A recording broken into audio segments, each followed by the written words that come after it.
sur la question de troisième mandat du président Alassane Ouattara, le ministre Koné Katinan, porte-parole de Laurent Gbagbo, se prononce. Depuis un certain temps, pour soutenir leur cause, les tenants du pouvoir ivoirien avec à leur tête le chef de l'État, avancent plusieurs arguments. Les plus insolites, qui frisent parfois l'humour ivoirien, sont ceux qui se rapportent à l'avènement d'une troisième république et au nombre de mandats déjà exécutés par les présidents Bédié et Gbagbo. Dans sa dernière interview accordée au journal Paris Match, le chef de l'État justifie sa sollicitation d'un troisième mandat par le fait que ses deux prédécesseurs, qui sollicitent aussi un autre mandat du peuple de Côte d'Ivoire, seraient dans la même situation que lui. Ils auraient exécuté comme lui 2 mandats.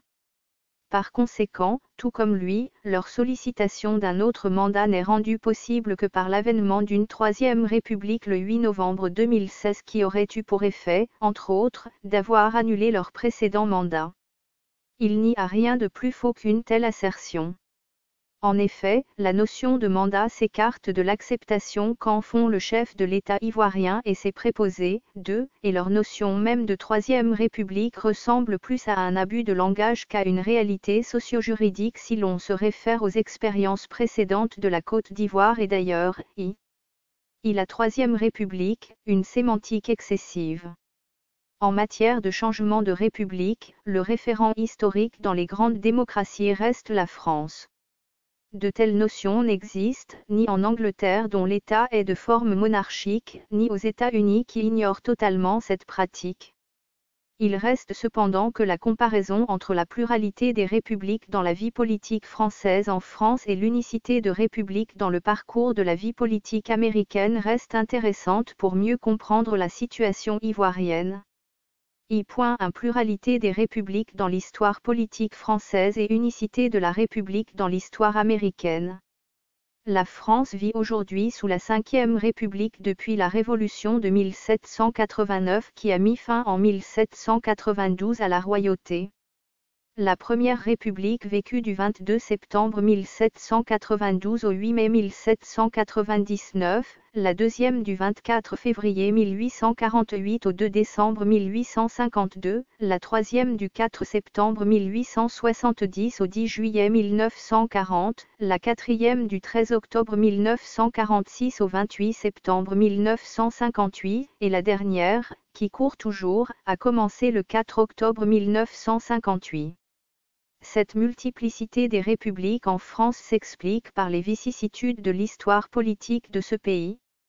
Le régime républicain a pris du temps avant de gagner la conscience sociale et politique de la France. L'expérience républicaine a été interrompue 4 fois depuis son instauration en 1792. Une première fois de 1804 à 1848 par le premier empire napoléonien suivi de la Restauration et de la monarchie de Juillet. La République survécut à cette première interruption avant de connaître une deuxième interruption sous le Second Empire de 1852 à 1870 à la suite du coup d'État de Napoléon Bonaparte, alors président de la République, à quelques jours de la fin de son mandat. En 1940, le régime de Vichy et l'occupation allemande mirent fin à la République née après le Second Empire. La Quatrième République, qui naquit à la fin de l'occupation en octobre 1946, ne résista pas aux assauts indépendantistes des colonies françaises. La guerre d'Algérie précipita sa fin.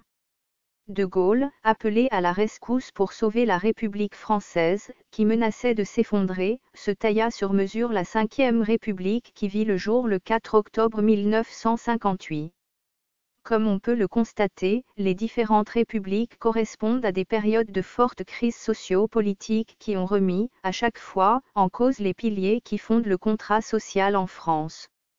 À l'inverse, aux États-Unis, la République est fondée sur un socle solide qui a résisté aux différentes crises dont la plus grave et la plus menaçante pour l'ordre constitutionnel fut la guerre civile dite guerre de sécession, entre 12 avril 1861 et 9 avril 1865, qui a opposé le Nord industrialisé au Sud encore attaché à l'économie esclavagiste.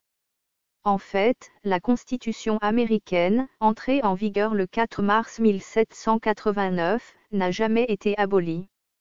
Inspirée de la première Constitution de Virginie, 1776, la Constitution des États-Unis d'Amérique se modifie par amendement suivant une procédure démocratique très complexe. La Constitution américaine originelle comporte 7 articles, IA 7, auxquels s'ajoutent les 10 premiers amendements connus sous le nom de Déclaration des droits et les 17 amendements additionnels. Il y a eu donc plusieurs amendements portés à la Constitution américaine sans pour autant créer de nouvelles républiques parce jamais l'expérience républicaine n'a été interrompue. Le contrat social américain reste solidement protégé par sa Constitution et il ne viendra à l'idée d'aucun aventurier de remettre en cause la République aux États-Unis d'Amérique. Avatar, à tout point de vue, de la vie politique française, les anciennes colonies françaises d'Afrique n'ont pas échappé aux multiples républiques dont la quasi-totalité relève de la boulimie du pouvoir qui caractérise la classe politique. Ce qui était de l'ordre de la nécessité en France apparaît ici comme un jeu d'enfant pour des adultes qui infantilisent ainsi une notion pourtant particulièrement sérieuse. Tel est le cas de la Troisième République de M. Ouattara. I.2 La Troisième République dolosive de M. Ouattara. Si nous regardons la question de façon symétrique par rapport à l'expérience française, la forme républicaine du gouvernement ivoirien, depuis son adoption le 26 mars 1959, n'a été remise en cause qu'une seule fois suite au coup d'État du 24 octobre 1999. En effet, la junte militaire, ayant dissous la Constitution ainsi que les institutions qui incarnaient la République, avait concentré dans ses mains tous les pouvoirs de l'État. La République avait donc cessé d'exister jusqu'à l'élaboration d'une nouvelle Constitution et la reconstitution des institutions suivant le modèle républicain. Dès lors, l'on était fondé à parler d'une deuxième République après l'adoption de la Constitution du 1er août 2000.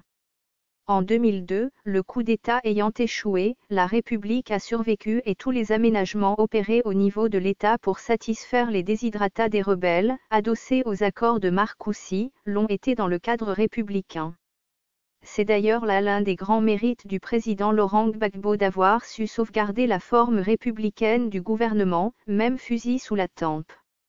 Si donc la République a pu résister aux assauts armés des préposés de M. Ouattara, qu'est-ce qui aurait pu justifier objectivement le changement de République en situation de paix alors qu'aucune menace ne planait sur celle-ci? En effet, aucune des réformes institutionnelles ou textuelles de la nouvelle Constitution ne remet en cause, ni la forme républicaine préexistante du gouvernement, ni le système présidentiel qui existe depuis 1960 et fortement inspiré de l'expérience du « solitaire de Colombey », nom sarcastique donné à De Gaulle pour sa tendance à la personnalisation du pouvoir d'État. La volonté persistante de se créer fictivement sa propre république procède de la boulimie du pouvoir du chef de l'État ivoirien. Aucun des exemples d'avènement de nouvelles républiques relevés en France comme en Côte d'Ivoire ne correspond au forcing opéré par M. Ouattara.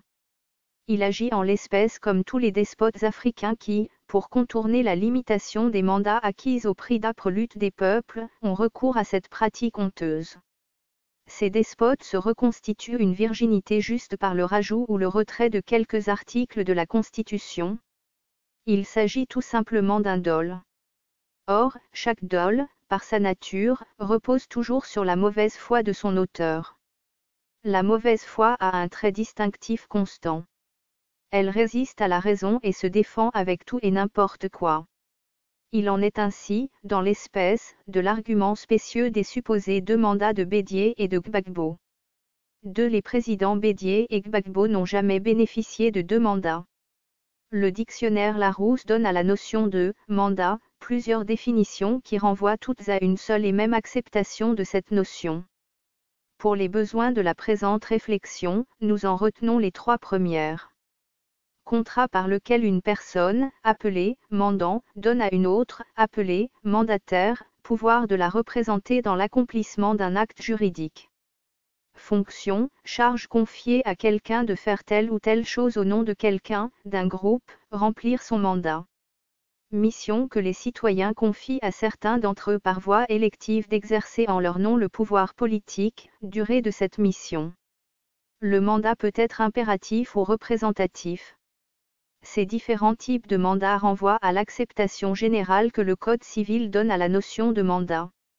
En effet, l'article 1984 définit le mandat comme étant « l'acte par lequel une personne, mandant, donne à une autre, mandataire, le pouvoir de faire quelque chose en son nom ». L'idée de mandat repose sur 4 éléments essentiels. Un mandant, un mandataire, l'objet du mandat et la durée du mandat. Le mandant est le détenteur exclusif du pouvoir originel de faire une chose. Il délègue ce pouvoir au mandataire qui exerce, en la circonstance, un pouvoir dérivé du pouvoir originel détenu par le mandant. Un mandat porte toujours sur un objet. L'objet est important puisque c'est lui qui permettra de juger à la fois de l'existence du pouvoir originel du mandant et sa capacité de contracter sur cet objet ainsi que des limites des pouvoirs délégués au mandataire. Le délai d'exercice du mandat est aussi important. Un mandat dans lequel n'est stipulé aucun délai peut laisser penser à un transfert définitif du pouvoir originel du mandant vers le mandataire. En pareille occurrence,